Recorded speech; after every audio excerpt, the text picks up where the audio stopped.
presented by Roshan Music. Goroma huki goroma huki goroma huki irijata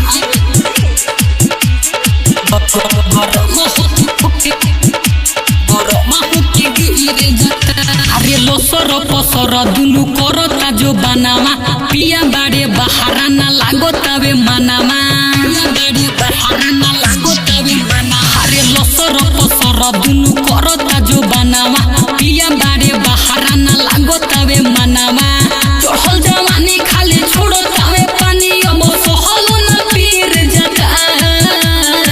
बेना डोलावो तानी केतनो गरम होके गिर जाता यारी बेना डोलावो तानी केतनो गरम होके गिर जाता यारी बेना डोलावो तानी केतनो गरम होके गिर जाता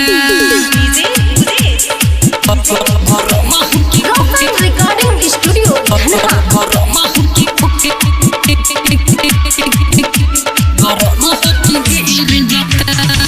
करता मन खाली रही छन के कबले राखी संहारी अपना मन के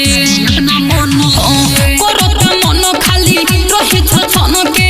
कबले राखी संहारी अपना मन के राखी संहारी अपना मन के आवे ना घरे हम दियो हो हरे रोज साड़ी मोरा भीग जाता